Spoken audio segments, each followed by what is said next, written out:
ইরানের সর্বোচ্চ নেতা আয়াতুল্লাহ আলী খামেনির মৃত্যুর খবর প্রকাশের পর থেকেই বিশ্ব রাজনীতিতে তৈরি হয়েছে তীব্র উত্তেজনা।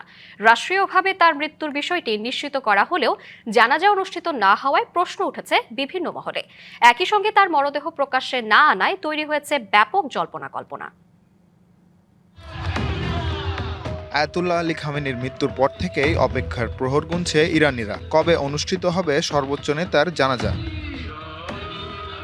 তেহরানের ইমাম খোমেনি গ্র্যান্ড মসজিদে আয়োজিত জানাজায় নজিরবিহীন জনসমাগম হতে পারে, যা নিয়ন্ত্রণ করা নিরাপত্তা বাহিনীর জন্য বড় চ্যালেঞ্জ হয়ে দাঁড়াবে। এসব আশঙ্কা থেকেই রাষ্ট্রীয়ভাবে জানাজার আয়োজন পিছিয়ে দিয়েছে দেশটির সরকার। 1979 সালের ইসলামী বিপ্লবের পর এই প্রথম এত বড় পরিসরে কোনো শীর্ষ নেতার জানাজা আয়োজনের প্রস্তুতি চলছে। এর আগে 2020 সালে কাসেম সোলাইমানির দাফনের সময় পদদলিত হয়ে বহু মানুষ মারা যায়।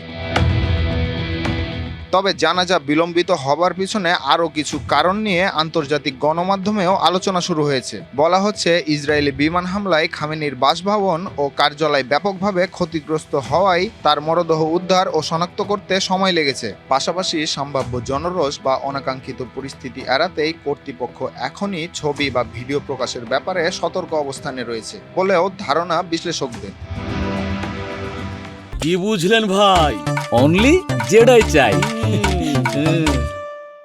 এদিকে খামেনির মৃত্যু ইরানের রাজনীতিতে একটি বড় নেতৃত্ব সংকট তৈরি করতে পারে। এর প্রভাব শুধু দেশটির অভ্যন্তরীণ রাজনীতিতেই নয়, মধ্যপ্রাচ্যের আঞ্চলিক ভারসাম্যেও পড়তে পারে বলে মনে করছে আন্তর্জাতিক গণমাধ্যমগুলো। আন্তর্জাতিক বিশ্লেষকরাও এই ঘটনাকে মধ্যপ্রাচ্যের রাজনীতিতে এক গুরুত্বপূর্ণ মোড় হিসেবে উল্লেখ করছে, যা নিয়ে চলছে চুলচেরা বিশ্লেষণ।